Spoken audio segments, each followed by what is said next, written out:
Good evening. My name is Samuel, and I want to welcome you to night number 3 of our Creation Life Seminar. If you remember, we started with talking about choice on the first night, the fact that God created us with the ability to choose, and He wants us to make decisions for ourselves. And I'm glad to see that you are making decisions, good decisions, to be here tonight as well. Remember, last night we talked about rest. Good memory. Yes, very good. Rest. So Dr. Tasserly was here with us last night, and he presented to us this topic of rest. Today, as you entered, as you checked in, you should have received a very important piece, okay? So this is, do you have it? Candy. It's candy. You need to have it. If you don't have it, now the instructions you're supposed to be given is not to eat it until we tell you so, okay? So don't eat it yet, but make sure you have it, okay? Because this is very important for us for tonight. Last night also, I gave a challenge to you, and I said if you bring a guest, you will get a gift. So do we have anybody who brought a guest tonight? Okay. I'm hoping that there will be more people coming. I'm sure there will be more people coming. So hopefully somebody will have remembered that we need to bring a guest.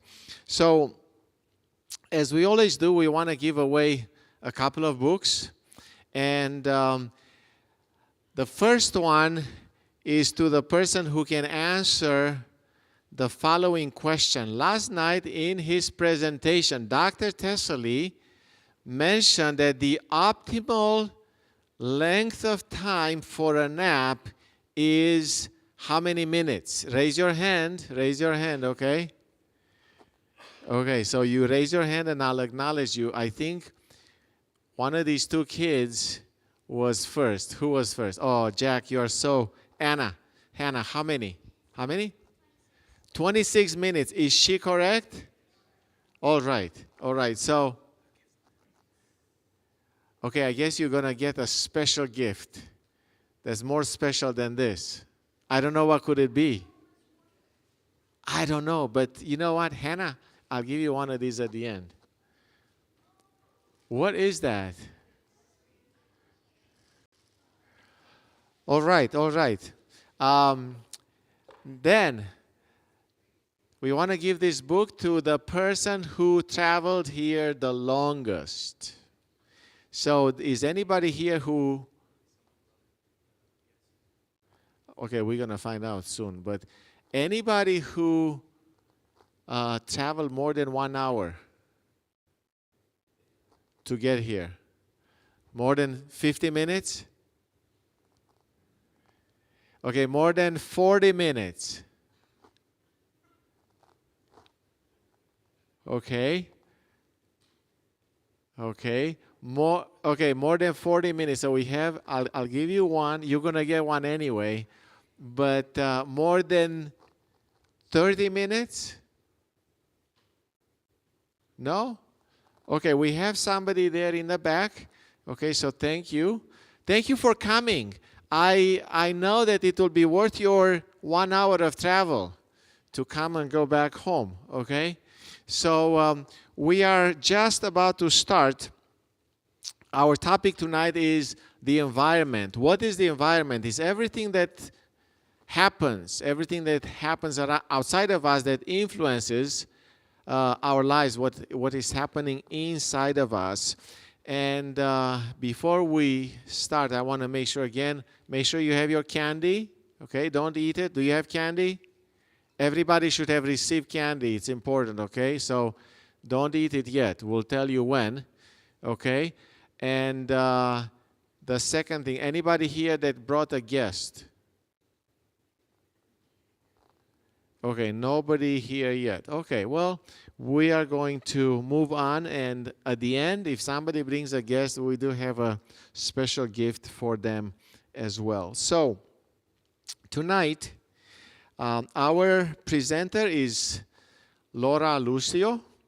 And Laura's heart is happiest sitting at the feet of Jesus, learning to practice the rhythm of rest and service. She's a passionate advocate for Adventist women, and as such, she serves as the volunteer coordinator for women ministries in the Illinois Conference. She's supporting local women ministry church leaders in their God-given mission. As a profession, Laura is a director at Ipsos, where she leads experience research projects and is currently also pursuing her MBA at University of Illinois. Laura is married to Matthew, and together they are raising two girls, Aerith, who is 10 years old, and Arwen, who is 6.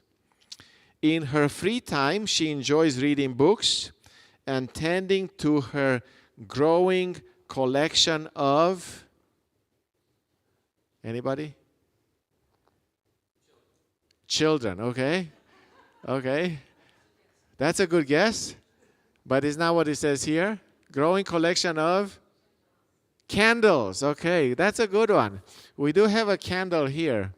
Growing collection of plants. Okay, so she loves plants. So Laura, we want to welcome you tonight to our Creation Life seminar. And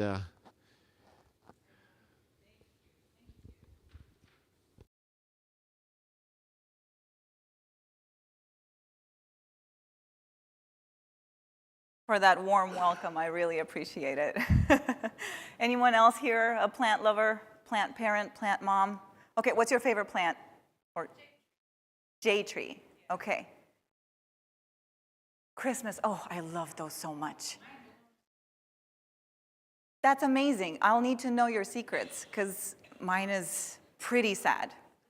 Do you? Tomatoes? Oh my goodness, I love tomatoes.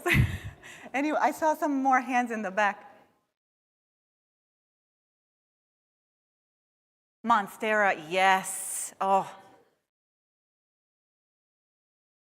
have you been to the Tulip Festival up north in Holland, Michigan?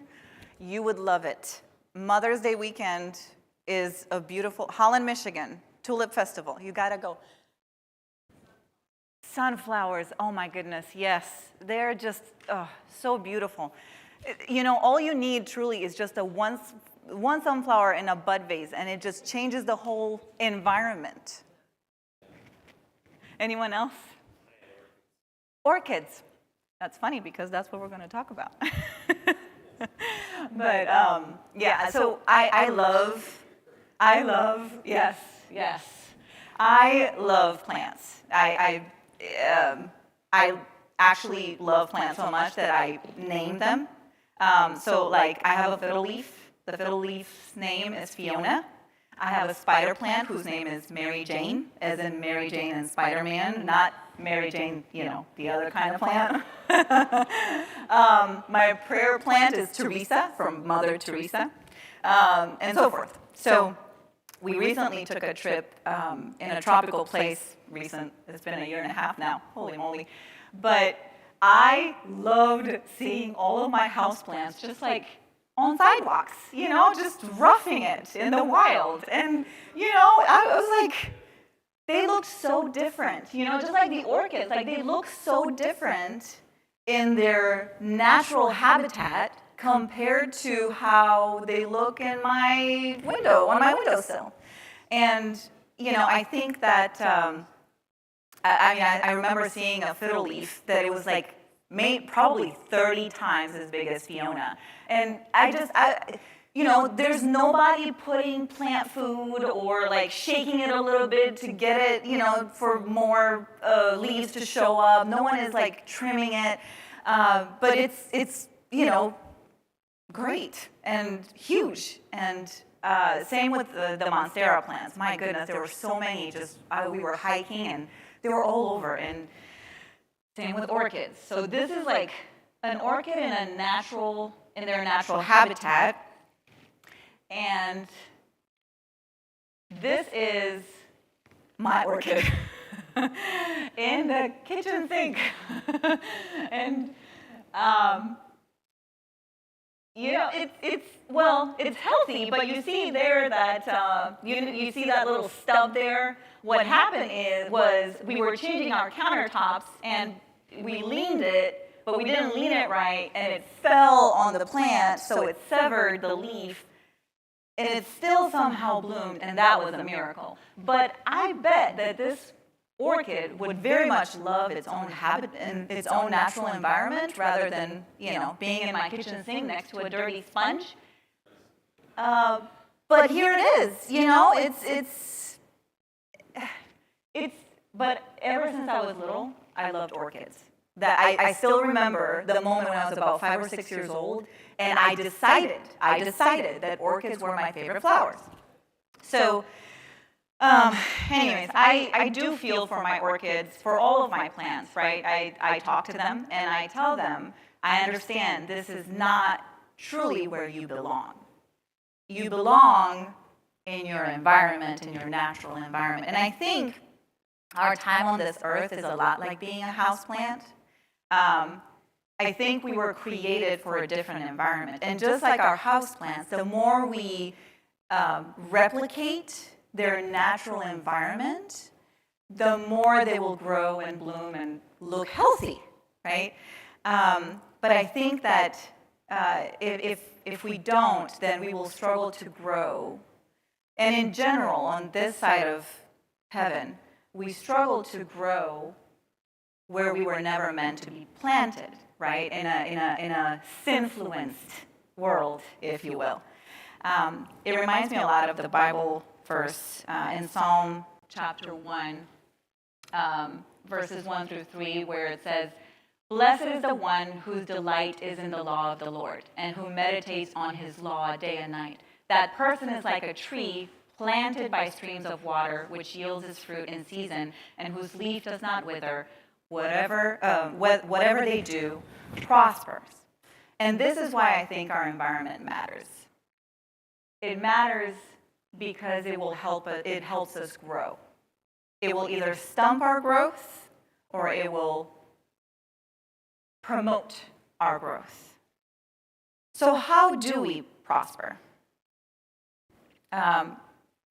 That's why I think I love the creation life principles so much. This particular principle environment reminds us of the importance of our surroundings, whether surroundings at home, surroundings in nature, surroundings in our garden, surroundings in our bedroom. It really does matter because, I would propose to you that the reason why it matters is because we need to replicate Eden as much as possible. And the more we replicate the environment that we were created to be in, the more we will be able to grow and get closer to what God had in store for us, what He had planned for us.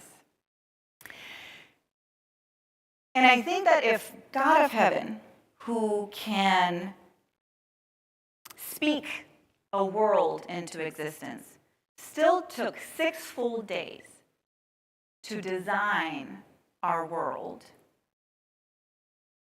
I think us mere mortals should take the time to design our environment. So I want to talk about 3 main environments tonight. And then we're going to do Q&A. We'll look at things more tactically. But right now I want us to get back to the basics, right? To this particular, why this is important, why our environment matters so much. And there are 3 environments that matter, that I would suggest to you that matters most. Oops, nope, that wrong button. I think it's our sleeping space, our working space, and our leisure space. And, obviously everything is connected, so, like our sleeping space may also, depending on your house or your environment, it may also be your working space or your leisure space. If you work from home, then, again, it's connected. So taking the time to design and create these environments in a way that replicates Eden as much as possible. In my case, that is just more plants, a growing collection of plants. The more we'll get closer to that, to those principles. So let's start with the sleeping space. What's the first thing you do every day? You wake up, right? You wake up, hopefully, right? What I've often found is that however my night went, that's how my day will go. And I am sure that I'm not alone in this, right? So that's why, going back to that, that's why I think these three spaces are so important, because they are connected. So anyone else stayed up too late doom scrolling TikTok, and then the next morning you're like, I'm deleting everything, every social media, I'm done. I'm a true millennial, so I watch TikTok reels on Instagram. Like, that's a stereotype. Anyways, I digress. But our sleeping space should be melatonin-inducing, right? It's because I don't think Eden had a melatonin supplement, growing in trees, right? It was the fruit or the vegetables or the environment that they were in, with the sun setting, with the noises lulling them to sleep, with the softness of moss, or whatever that environment is. Sometimes I picture it, and what I picture, I think it won't even come close to what God has in store for us there. But I really think that it's worth asking, what kind of environment naturally allows our bodies to release melatonin? The author of Why We Sleep, it's a great book, it's fascinating, it's by Dr. Matthew Walker. He introduced me to the concept of sleep hygiene. And not like hygiene, like brushing your teeth, though that's important, but hygiene in the sense of setting up an environment and a routine that invites your body into rest, right? And I think some of those things were touched on last night. And I think, so here are a few tips specifically for the sleep hygiene that he was talking about, is cooling the room, because your body needs to lower its temperature. Dim the lights as the evening approaches. Bright lights, especially blue light, will block melatonin. Declutter the space. This reminds me of Genesis, right, when God told them, tend to the garden, right? Don't let it get cluttered. Don't let it, trim, make sure that the garden is neat and in orderly fashion. Because a decluttered space will provide you with a calm and whatever you see as far as the clean environment will also mirror our brains, and it will give our brains the permission to wind down. And finally, I think that consistency is key. We can't declutter once and then just kind of let it all pile back up. And that's why, again, I think everything is connected, right? Whatever routines we have for sleep will impact the routines that we have for work, will impact the space for leisure. But consistency trains our body to rest better. And because it's not about sleep, right, necessarily. It's about the restful sleep that we get. And it's like letting your roots soak up nutrients all night long, right? And that's why it's so important to wherever we sleep, to have a space that will keep us, that will rejuvenate us. Because rest is a gift, right? In Psalm 127, verse 2, he says, he gives his beloved sleep. And brothers and sisters, you are so loved, and you deserve sleep. You deserve rest. And I think that when we rest, when we treat our sleep space as sacred, we're saying, God, I trust you enough to rest, to let things go, to just be. Now let's talk about our workspace. Our workspaces are meant to increase focus and hopefully reduce anxiety and stress because depending on your job, it can be quite stressful, right? A classroom full of very loud little ones can be quite overstimulating. Someone who works in a hospital, right? There are a lot of lights, a lot of noises, machines beeping, and so forth. It can be quite overstimulating. But whether you're working from home in an office, out in the field, or managing a home full of little ones, your environment affects your energy, focus, and even your emotional well-being. Have you ever walked into a room and immediately just felt drained? You didn't even know why? Or on the flip side, you might have walked into a room that inspired you to get stuff done. And, sometimes we'll flip through those magazines, that are so perfectly designed. And it's like, how do I get my space to look like that? Anyways, I think that either way, God wired us to work, but he wired us for boundaries, not to be constantly exhausted or burned out or, being in that same environment, in the work environment. So that's why it's so important. And here are a few things to consider for your workspace. Natural light, if you can, set up near a window, because sunlight helps regulate your body clock and lifts your mood. Personally, so I work from home. I'm at a computer for a long period of time, every day. I use the Pomodoro method. I don't know if you've heard of this technique where you work for 25 minutes, you focus, for 25 minutes, and then you take 5-minute break, and then 25 and 5. That doesn't work if you're in a lot of meetings, but if you're doing deep dive work, it works. And then for those 5 minutes, I tend to go outside, and then after 3 of those repeats, I take a 15-minute break, and I'll either walk the dogs or, get a snack or whatnot. But that natural light will help remind your body that it's daylight, that it's that there's more beyond just a blue screen in front of you. Plants, yes, back to plants. Even one little desk plant can reduce stress and boost creativity because it'll boost serotonin.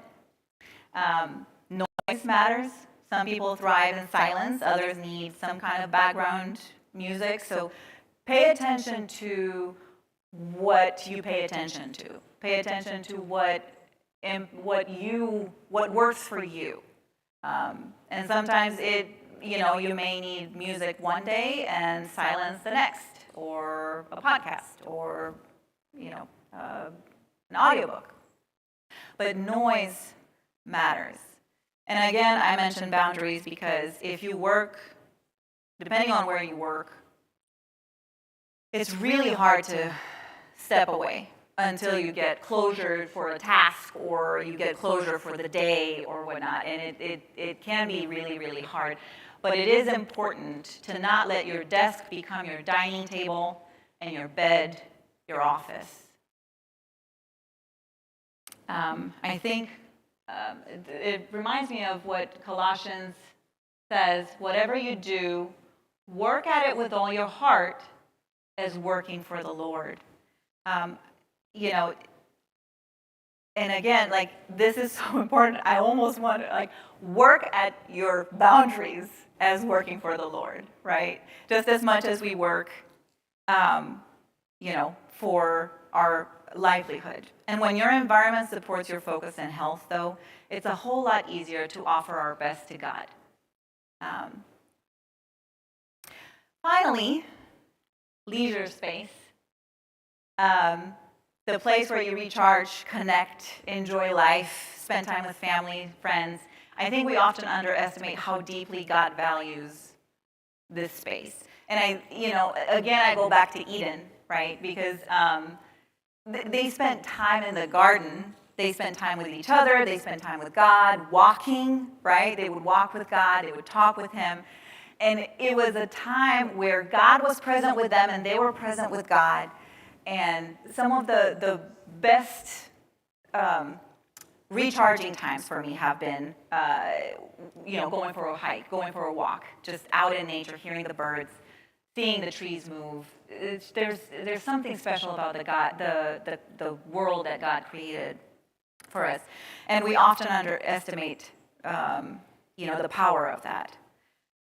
So the problem is that in this sin-influenced world, we often fill our leisure time with screen time, movies, doom scrolling, or even more work.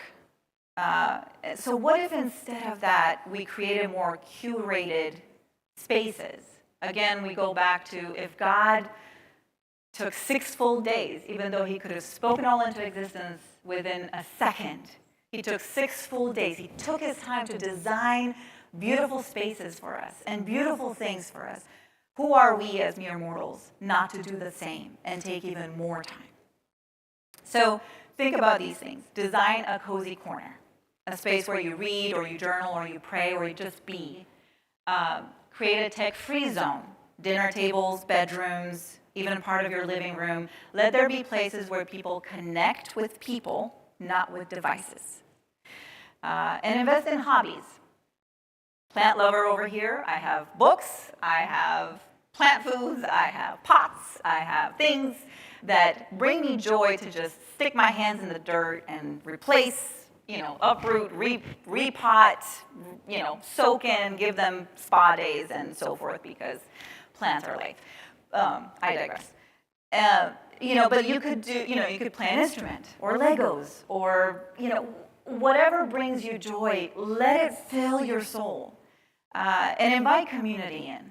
We were not, God said it is not good for man to be alone, right? And it goes both ways, for humans to be alone.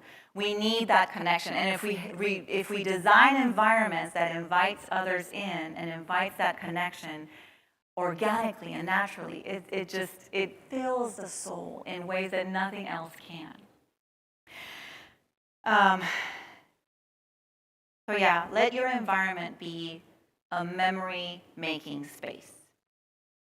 Jesus said in John 10:10, I have come that they may have life and have it to the full. Friends, let your environment help you live your life to the fullest. He didn't create us to just work. He didn't create us to just lay in bed all day or be couch potatoes. He created us for rhythms of work, right? 6 days a week, work, rest. And I think the more we replicate what he had in mind for us in Eden, again, the more we will be, we'll get closer to him and to each other. So whether you're tending to a sleep space that renews, a workspace that sustains, or a leisure space that brings joy, every intentional choice is like planting a seed of Eden, a reminder of what we were created for. We weren't made for concrete sidewalks or artificial light, not even artificial plants. We were made for a garden that was full of beautiful monsteras and fiddle leaves and fruits that we can't even imagine today. And the more, although we can't go back to Eden, again, the more we replicate that, we can bring glimpses of it into our everyday life, into our environment. Every space we touch can reflect God's original design of beauty, of order, of peace and connection. Not a sin-influenced environment.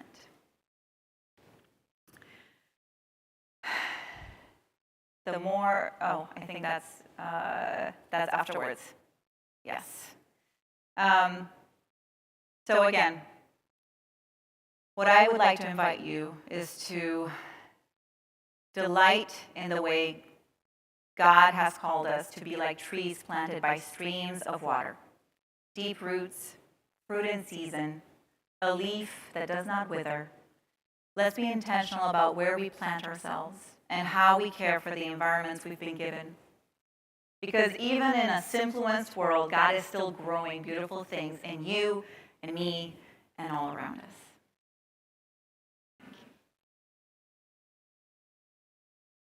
So much, Laura. So you can take a little break. Absolutely. And then we are going to. How many of you want to have a better environment at home and at work and leisure environment, right? Everybody. Okay, good, good. So let's try to figure out ways that we can do this. All right. So we mentioned that Creation Life as a seminar is based on the creation story. So I want to ask here my good and smart friends, if you could just imagine the Garden of Eden, everything that God created there for Adam and Eve, what are some of the things that they might have experienced, let's say the first week that God created them? What, if you let your imagination just run wild a little bit, what do you think, what are some of the things that, they maybe experienced there in that garden? I wonder what it was like the first time they ate any food. And I wonder what it was. I imagine it being a fruit, and maybe a juicy apple or a mango or something, and the explosion of taste. That must have been an incredible sense to taste food. And once you've had one, I think I'd be running around. I think I'd gain like 50 pounds the first week, running around the garden, finding, oh, can I eat this? Can I eat that? And seeing what can I eat? What tastes good? Do you have a favorite fruit? So I've got two favorite fruits. Okay. Feijoas and passion fruit. Okay. How many of you know what's a feijoa? Because I don't know what's a feijoa. You're not from New Zealand. We don't export those to the rest of the world. Okay. So what else? I don't know about Adam, but if I were there, I would have wandered around and, touch everything, look at all the colors and shapes. So what would be some of the things that you would touch? All plants and trees and grass and whatever was there. No lion. Get your finger in the manes Animals, of of course. Yeah. Okay. Yeah. So you would taste, or Adam tasted, you would... Look and touch, and Okay. this is how I learned. Okay.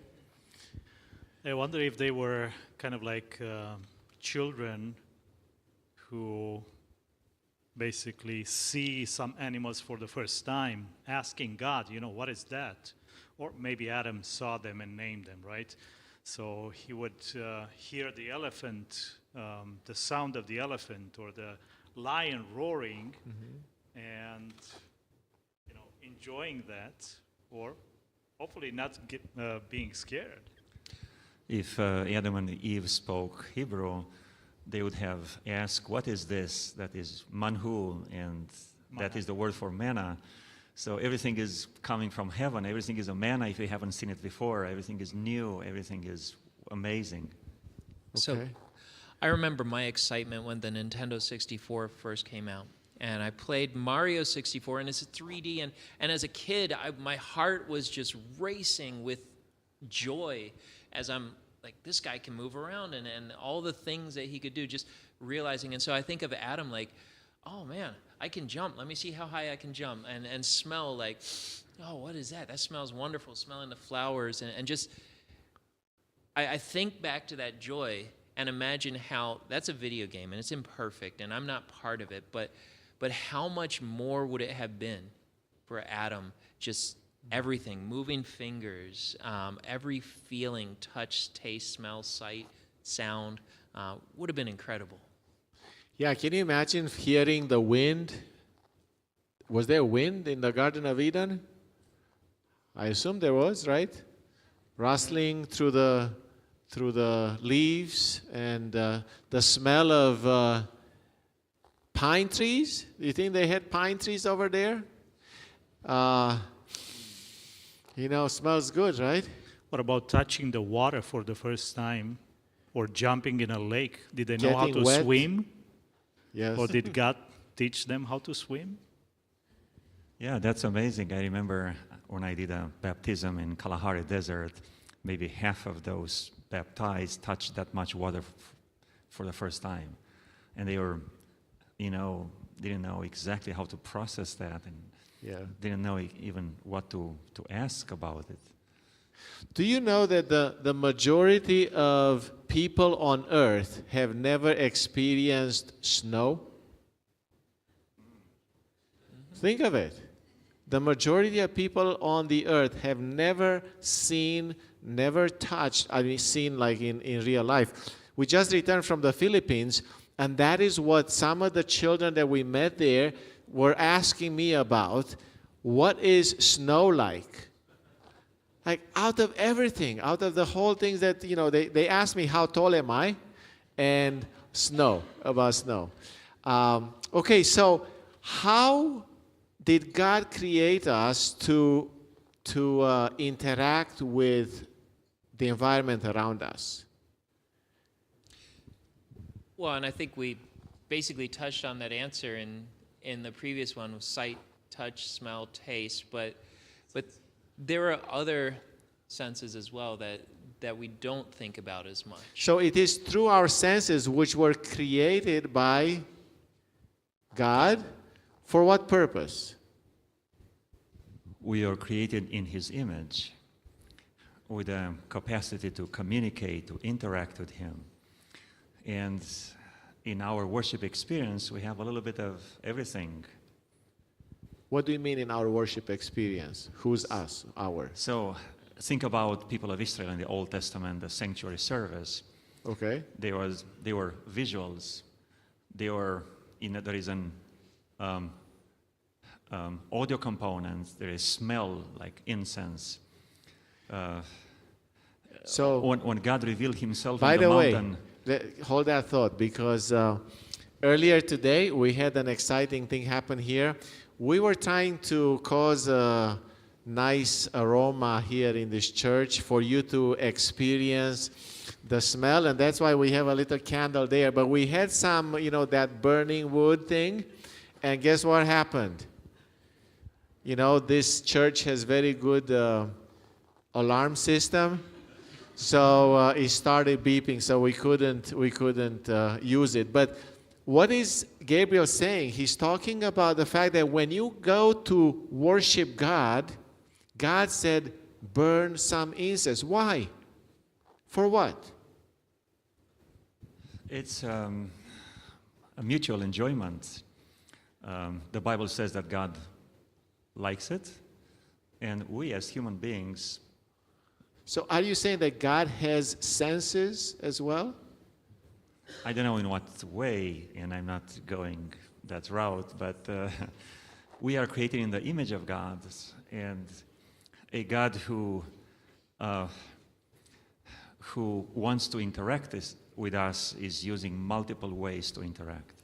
And I think that opens us up to thinking about how we set up our personal spiritual space at home, our space with God. It's not just let a light in, have a comfortable area, but what about smell?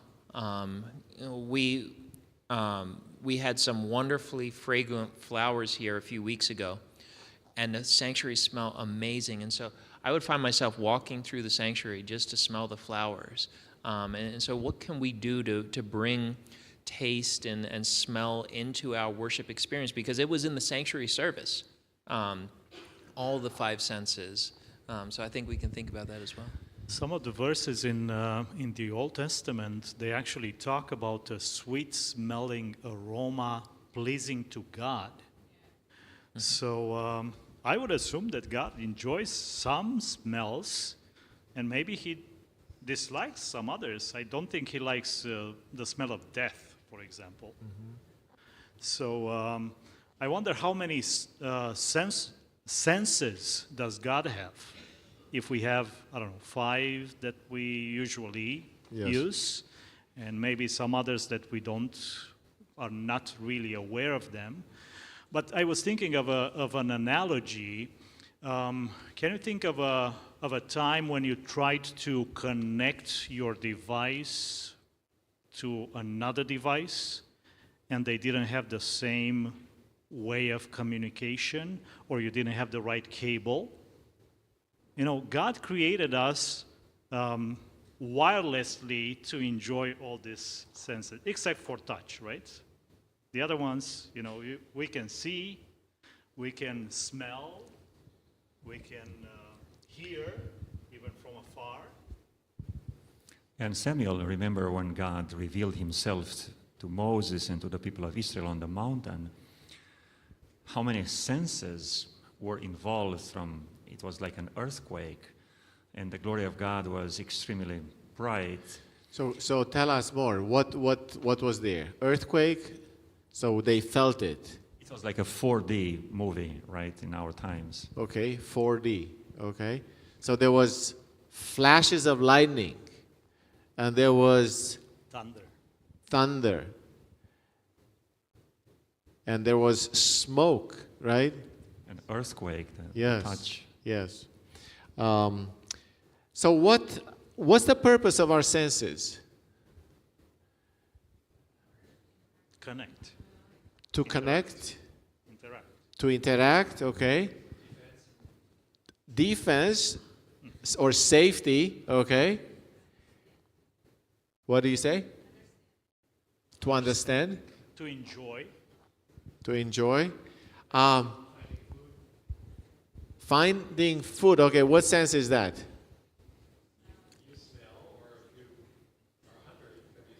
So the smell, right? Hunger. Hunger. Unless we know I need to find food. Okay, so or there is sleep, as something we learned last called- night. Listen, interoception. Interoception, that is the internal awareness. So that's how we know when we are hungry or thirsty or in pain. What else? Senses. You alluded, one of you. Can it be that our senses are purely for our pleasure? Is anybody uncomfortable with what I just said? Especially as a Christian, as a Seventh-day Adventist Christian. The senses were created, or we were created with senses to enjoy, to have pleasure. Can we maybe use delight? Because the Garden of Eden, I think the name Eden is actually delight.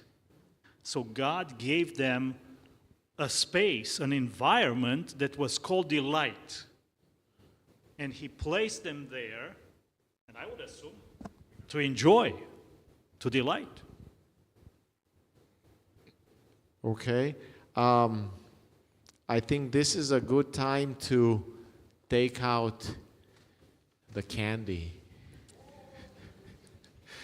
Now, I hope all of you can open it, okay? Because it may be difficult. We didn't get any.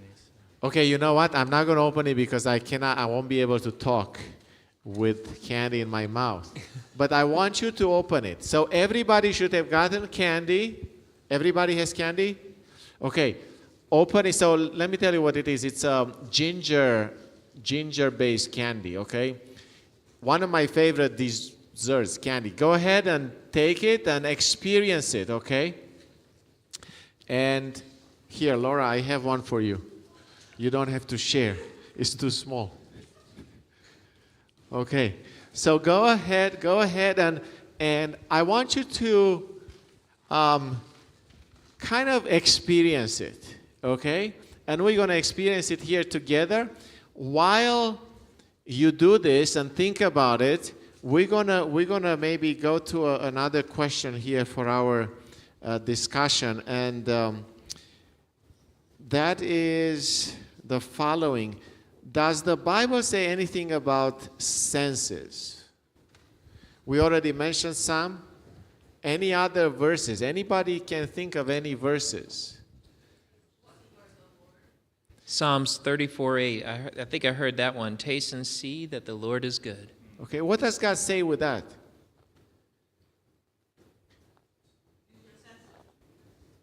Yes? To experience Him, to taste Him. How do we taste God, right? Somebody else said something else. Yes.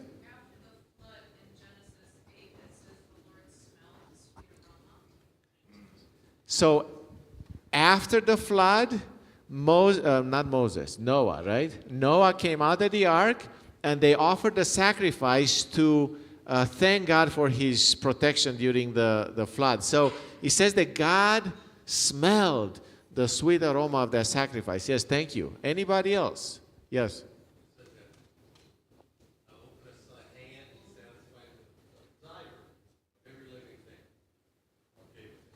Okay, in one of the Psalms that God satisfies the desires of every living thing. Another story that comes to mind, I don't know if any one of you saw the series about David on Amazon Prime. Well, David is playing the harp, right? So he's using that song to calm the spirit of Saul. So he is hired by the king to come and play for him, and the spirit that was troubling Saul will run away. Yeah. I just want to mention that journey from Genesis 1 and 2 all the way to Genesis 11, the Tower of Babel. And that journey was away from nature. And with most people living in cities nowadays, I would suggest the journey the other way, back to nature, because nature is medicine.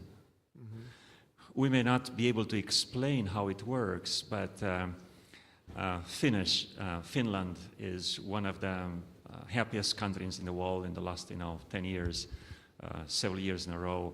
And their motto is, take it to the woods. When you are stressed out and you don't know what to do, just go for a walk in nature, and that will solve many problems. Stress control, and there are many complex mechanisms in the body which explain why nature is healing. And go ahead. I was just going to add to that. Genesis 1:29 says, and God said, behold, I have given you every plant yielding seed on the face of the earth, and every tree with its seed, and you shall have them for food. And then later on he says he gives leafy greens for the healing of the nation.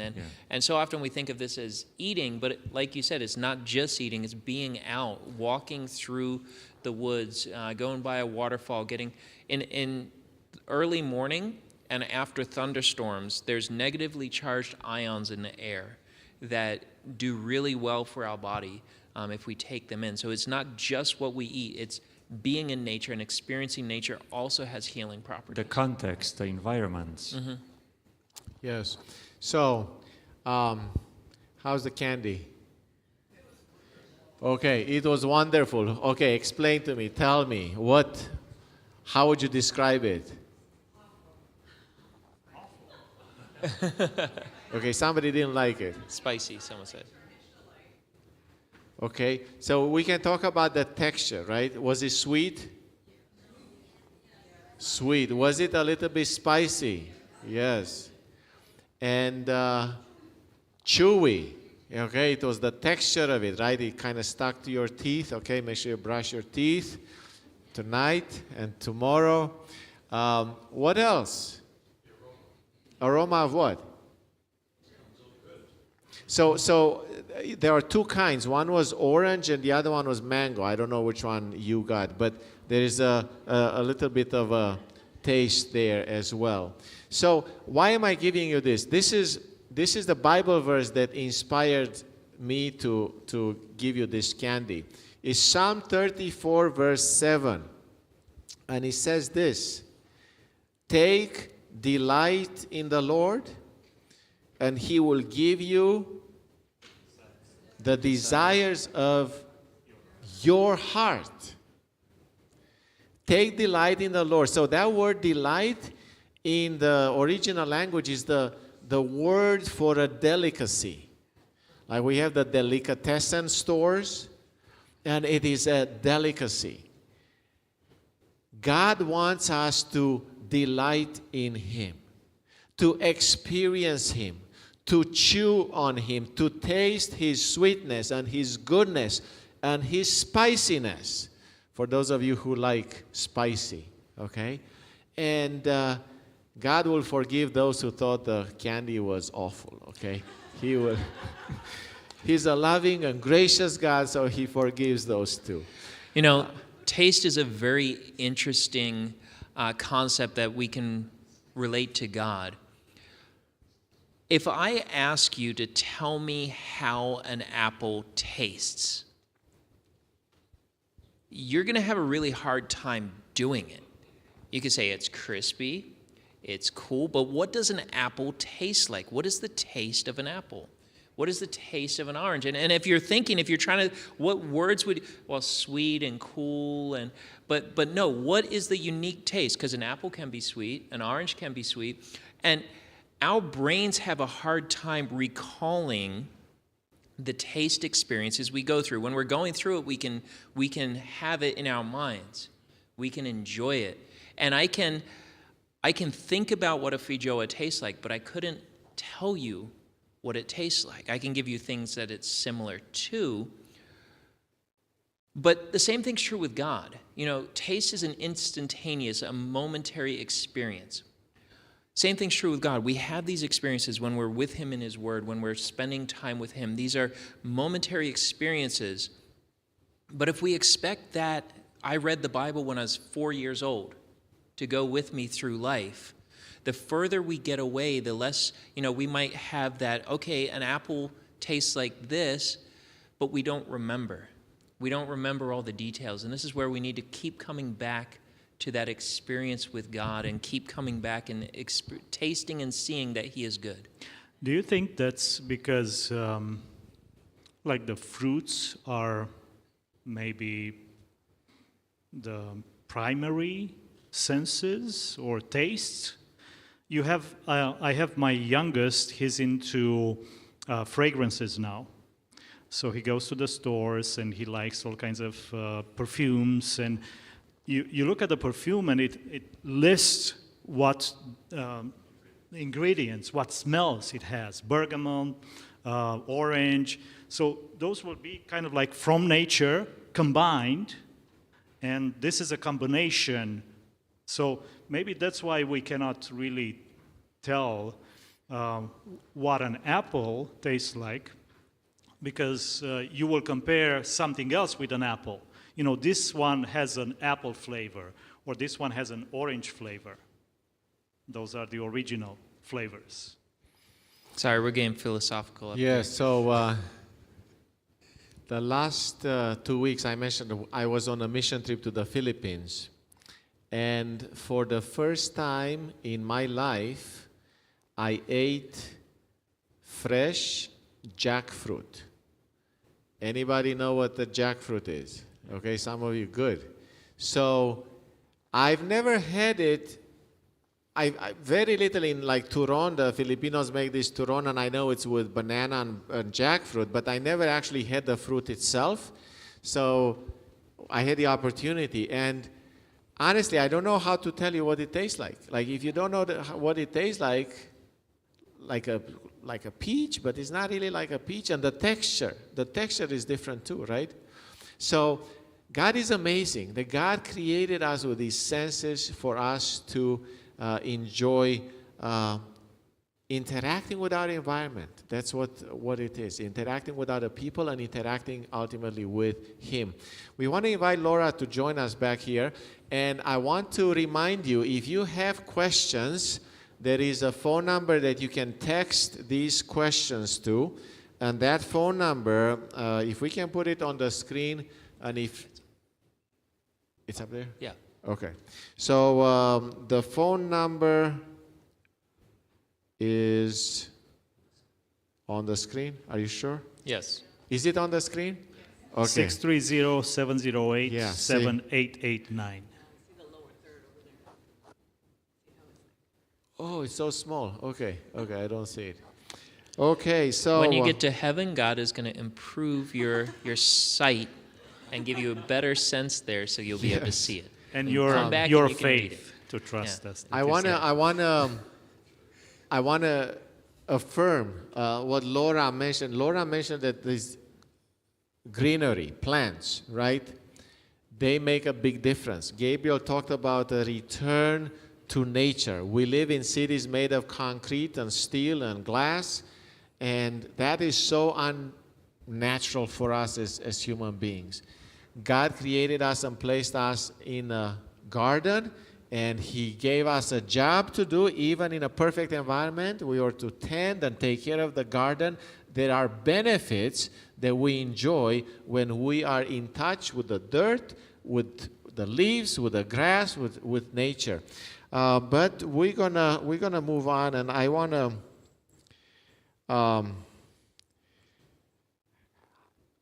I don't want to step on anybody's toes, but I know I will on some of your toes. Is that okay? Okay. So the question is this: how can we best engage with a person who hoards? With a hoarder. Okay, I wish I could tell you that I'm a recovering hoarder. I'm not recovering yet, okay? Like the brother who the other day said that he's professional at procrastinating, okay? So, do we know those people? How many of you know somebody who kind of has a tendency to hoard, okay? Now, those of you who don't raise your hand, we know who you are, okay? So, what do you think? How can we best help somebody whose environment at home and in the garage, and sometimes you see it in their car, and it's, for me, it's sad. What I learned is that every moving from one place to another, it's an experience of grace. You have to, look at everything you have, and you have to rank them, what is important, what is not. You are going to decide what is necessary for the next stage of your life, and we'll take it with you.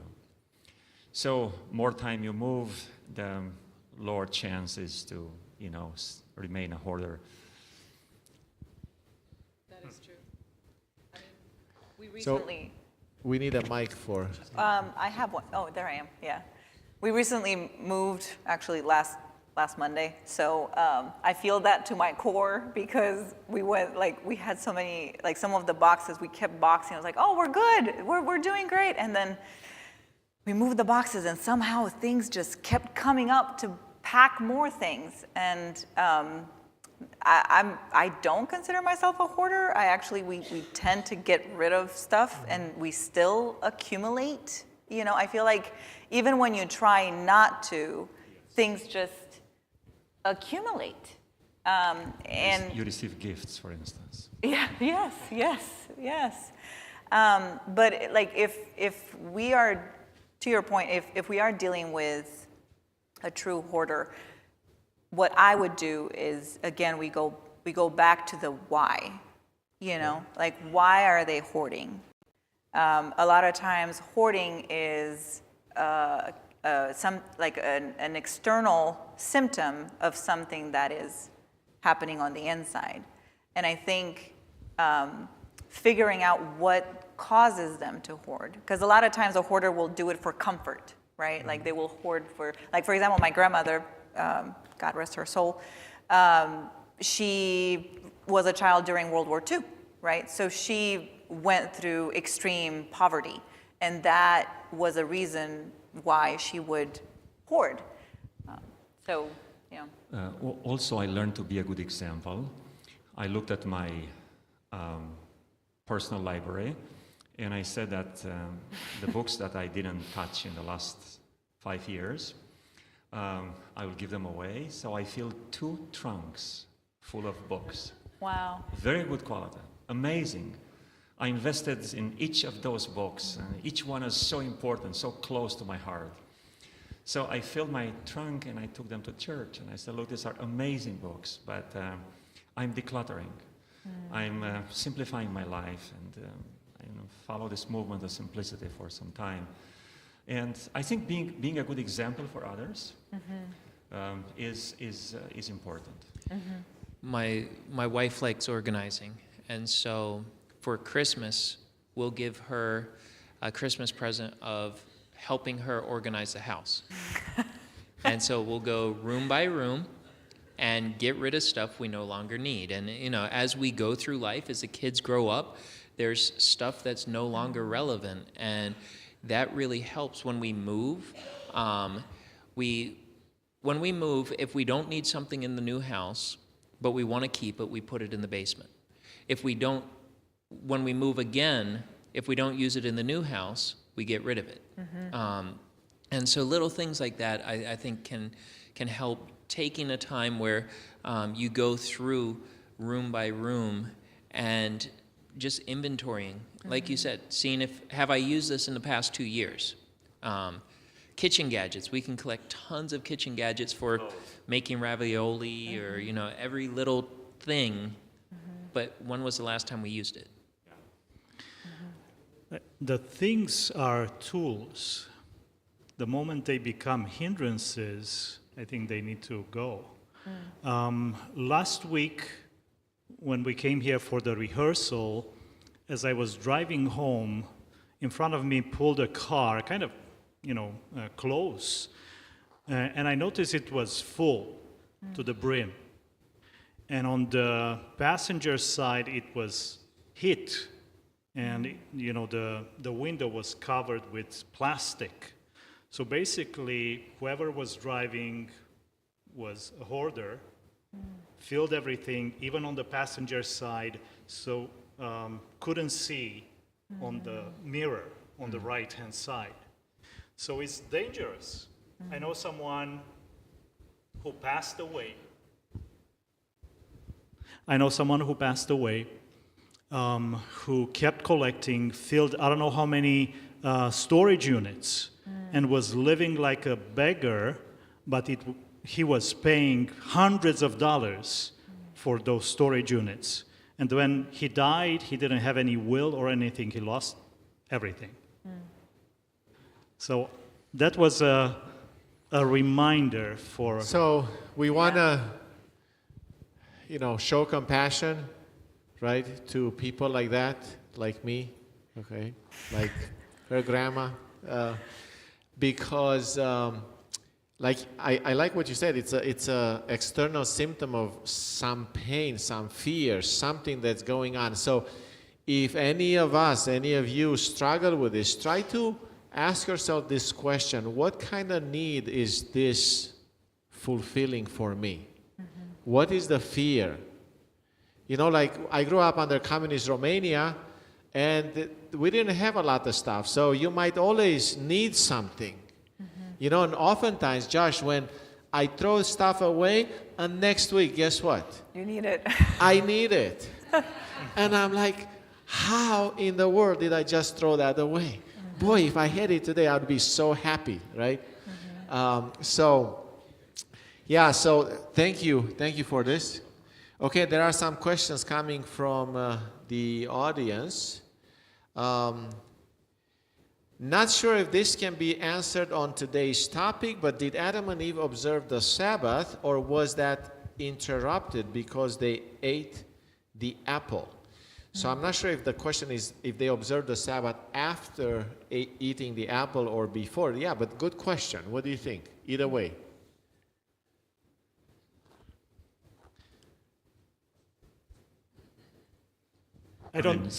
Personally, I don't think it happened on Friday. So I think the first Sabbath at least was delight. Yes. Yeah, I don't know how long they were in the Garden of Eden. No one knows, except God and the angels. But no human being knows how long they were in heaven or in Eden before they ate the apple. And then after they ate the apple, when they were outside of the garden, I like to assume they kept the Sabbath. But again, we don't. There's not that record that continues to say this. But there's no evidence that they didn't either. So I assume they did. Yeah. What apple? What? Yeah, it was an apple. It was a Granny Smith. Oh, by the way, the Bible doesn't say it was an apple. It was a fruit, okay?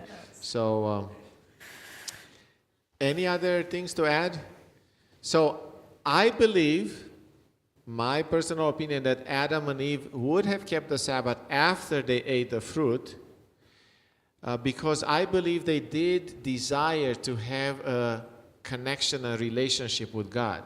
And I believe that God instructed them in the way of happiness, in the way of the abundant life, in the creation life type of a way.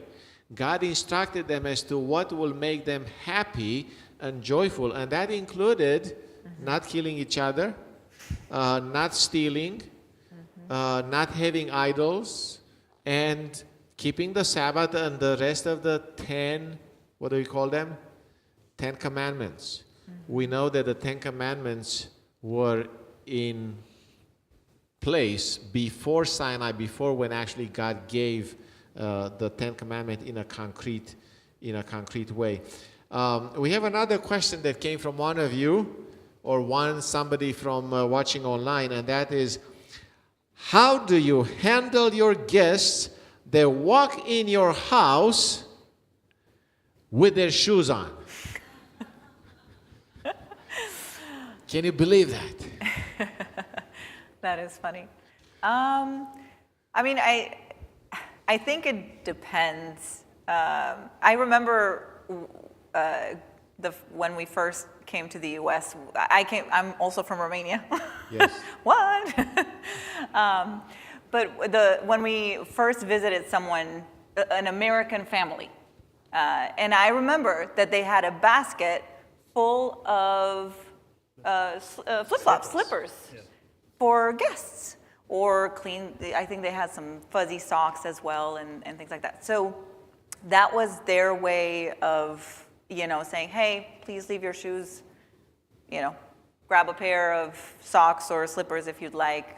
I don't think there's anything, I think that is a boundary setting. If your home is a shoeless home, then that is your boundary, and it should be respected. And you can gently share So that. if you come to my house and I tell you, Laura, in our house, we take our shoes off.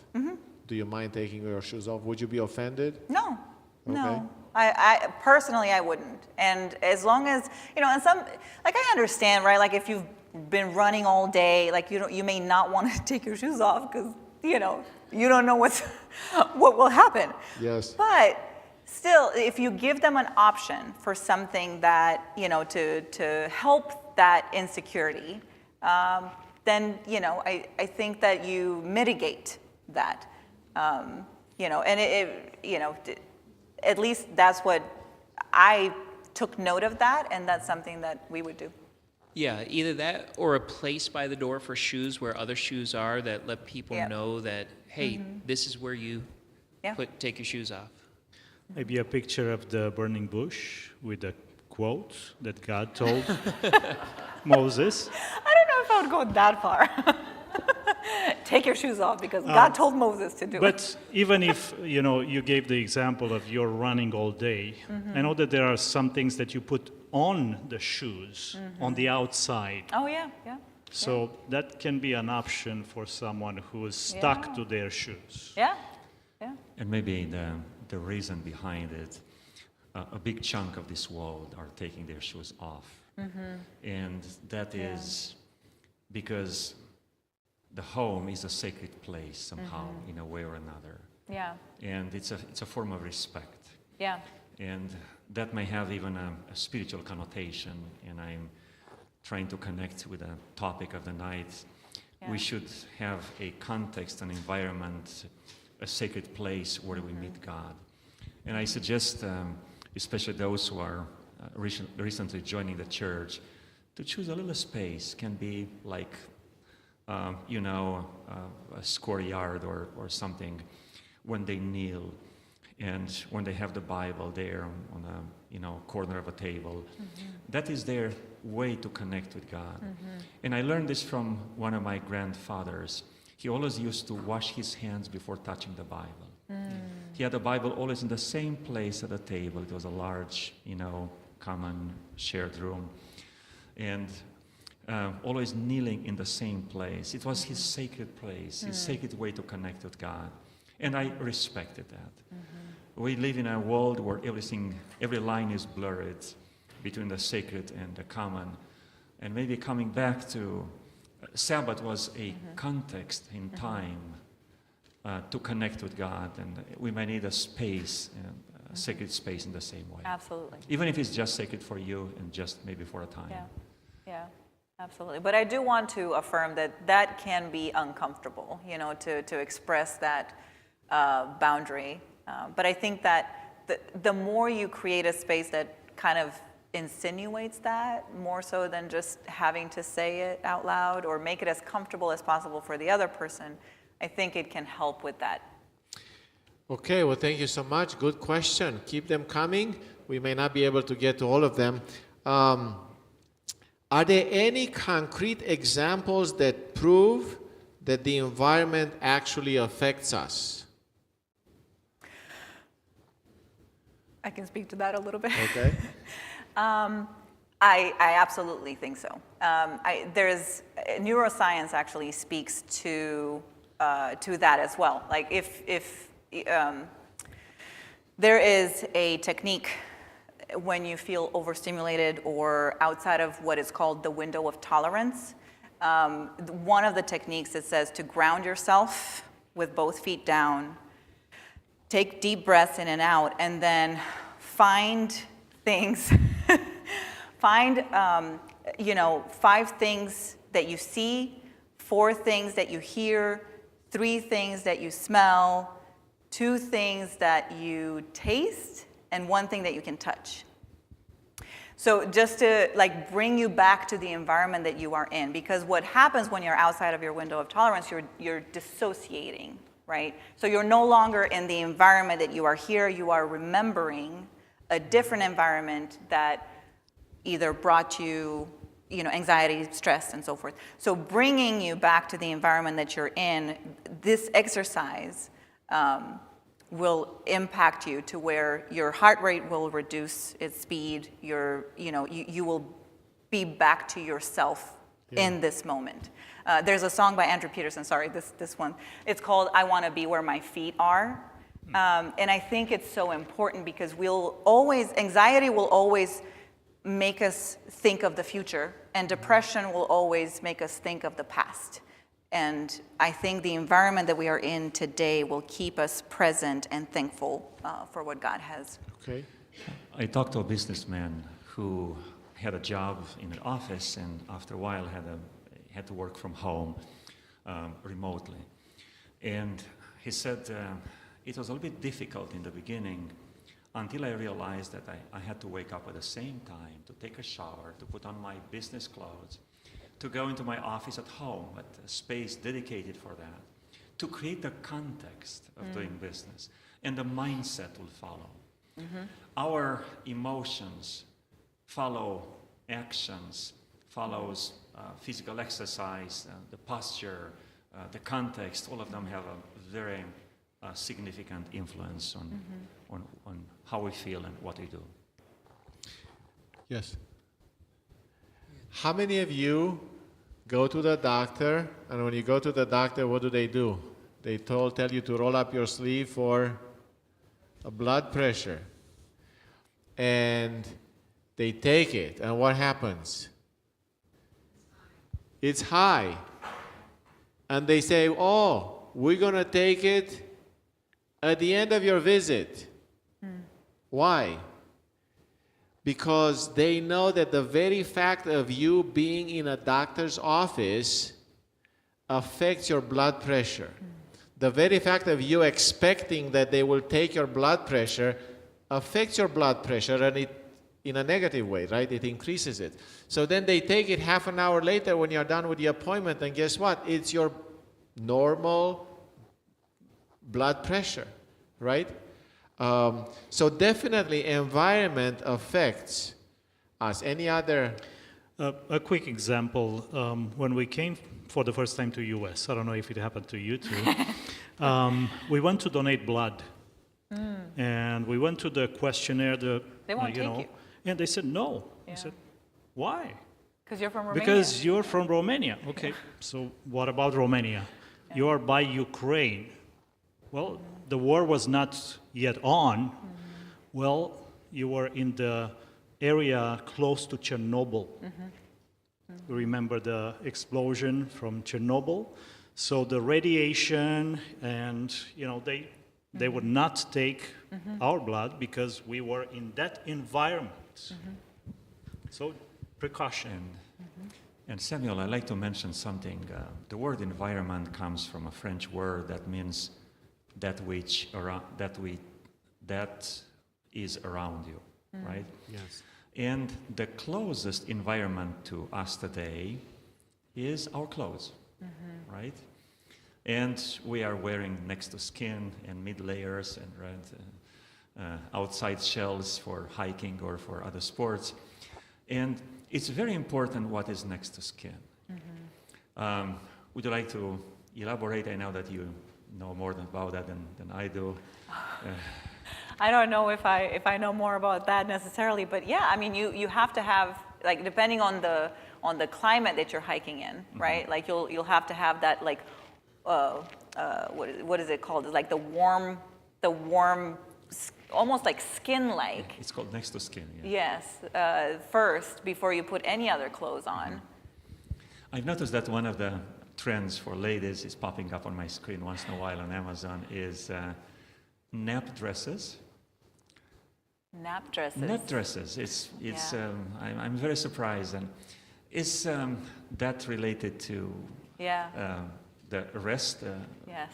Our session last night is related to the environment, or Yeah. it's a mixture of those? So in the book Why We Sleep by Matthew Walker, he actually says that us sleeping in clothes is a newer thing in the last few hundred years, because we were actually, like, we sleep better without clothes. And at about 65 degrees, that it's because our body temperature needs to lower in order for us to, like, go into deeper sleep. So, fun fact. Okay, one last set of questions here.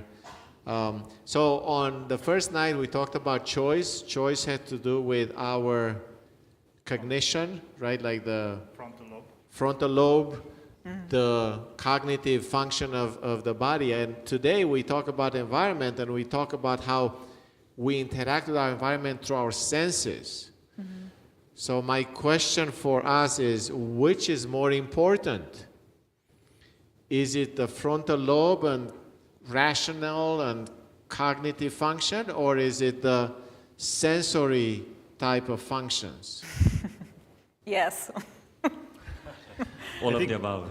Yeah, I think the tendency, especially in the church growing up, was to downplay the emotion and the sensory, and say that always the rational, your reason should be the king.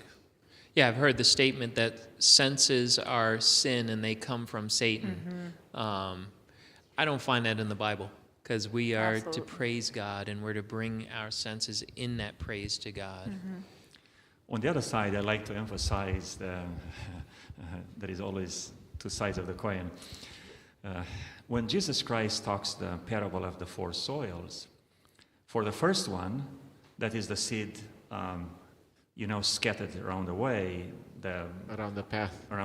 yeah. Didn't have patience to get to the field, represents those who hear the word of God and do not understand it. And the fourth soil, the good one, is those who hear the word of God and understand. This is exactly the words of Jesus Christ in his explanation.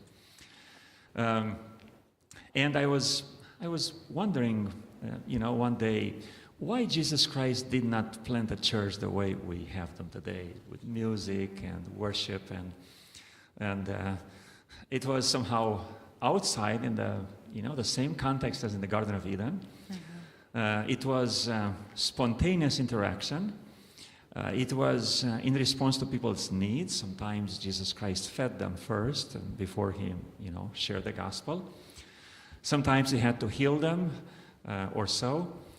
Why Jesus Christ is emphasizing this side of understanding? I don't want to, push out the other one. I just want to emphasize this one. Which one? Understanding. So, I agree with you, but the thing about it is, and I think you actually kind of answered your own question there, because you mentioned sometimes he would heal them first or feed them first. And I think it comes down to the fact that unless our needs are met, our frontal lobe will not activate properly. And I think that's, we can't pour ourselves out to God or to others from an empty cup. We have to fill ourselves, or an empty stomach. We have to fill ourselves and hydrate ourselves and nourish. That's the pyramid of Maslow, right? There were the so. basic needs basic that needs. need to be addressed first, and then you can advance to Okay, so God created both the frontal lobe, also the limbic system, or all the other parts of the brain. Yes, And the amygdala. Amygdala. And he created us with our senses. Our senses, as well as our reasoning, can be hijacked by sin and Satan, right? But they can also be filled by the Holy Spirit. So it is something for us to make a decision to surrender, to commit our senses, our rational parts to God, and to ask for His indwelling and His filling. So thank you so much. Thank you for the questions. Thank you to those who are panel here. And just a few quick, what do we call these? Action points. Okay, so these are actually you can find in your personal study guide as well. Remember that wonderful book that you received when you came here.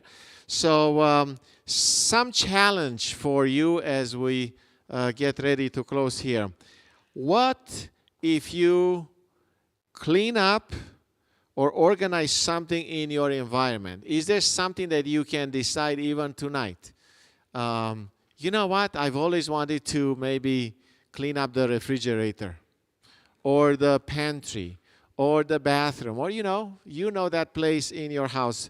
Don't delay, do it.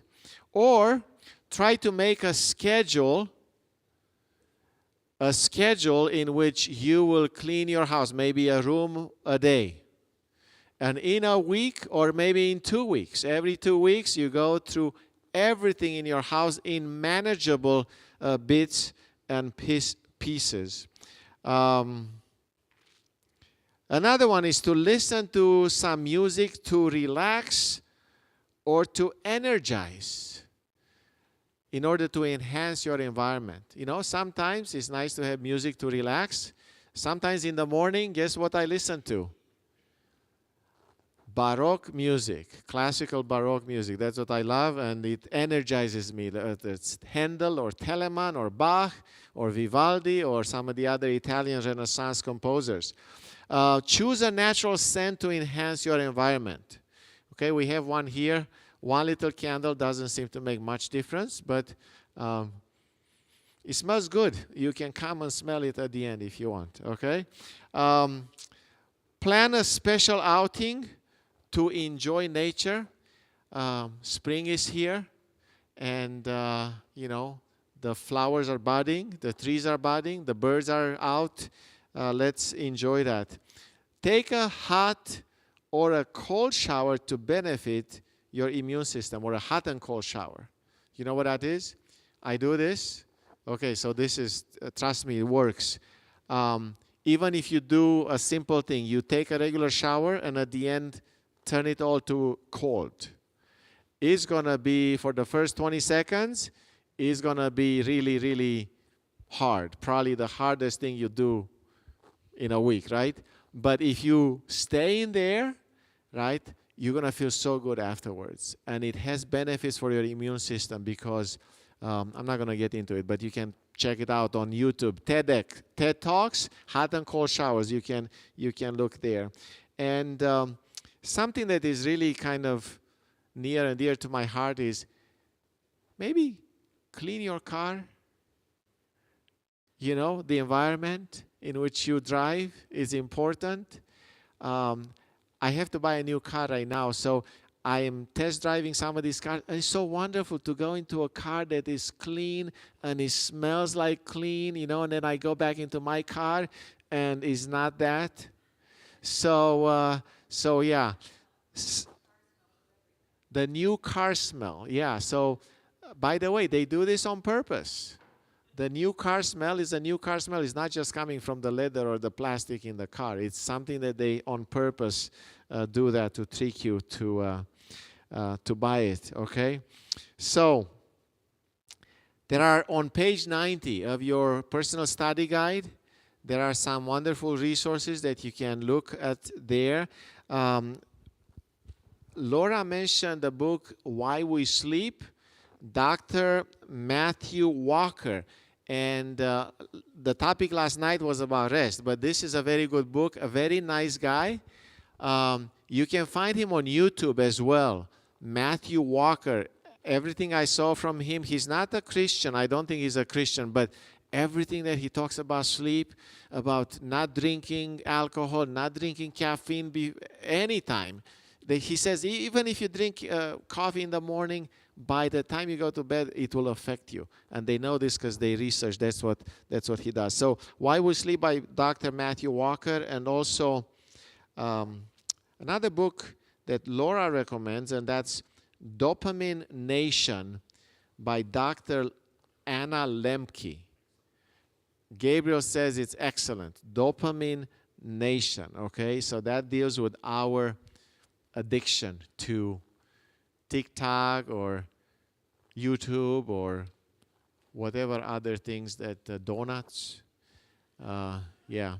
So with this, may God grant you the vision to see Him as He truly is. May God give you the wisdom to see yourself as He sees you. May God give you eyes to see the needs of those around you. May God give you ears to hear His still small voice and to discern His plan for your life. May God help you hear the cares of your neighbor. May you taste and see that the Lord is good. May you feel His loving touch in every experience of your life. And may your presence be a sweet-smelling aroma for those who interact with you. May the space you shape today become a place where heaven feels near and where those who enter will find rest, joy, and a glimpse of God's love. Have a good night. Before you do, though, I think Gabriel wants to say something about tomorrow. And if you brought a guest, talk to me afterwards, okay? If you brought a guest, talk to me afterwards. So we'll continue the journey of the acronym CREATION. C stands for choice, R rest, E environment, and tomorrow night is A that stands for activity, both mental activity and physical activity. So last night, we had a concept called sleep as medicine. Tonight, it was another concept mentioned, nature as medicine. Tomorrow night is exercise as medicine. Dr. Ashwani Garg is double board certified in family medicine as well as in lifestyle medicine. I think he's the only one certified in lifestyle medicine from all the speakers this week. Yes, Dr. Wells is also certified in lifestyle medicine. And Dr. Garg is a physician with Advent Health. We'll introduce him tomorrow night. He will share some of the latest research about the value of exercise. By the way, it is considered today that exercise is the most potent and the most underutilized antidepressant. From cancer all the way to longevity, exercise is one of the most important keys that we have to pay attention. See you tomorrow night.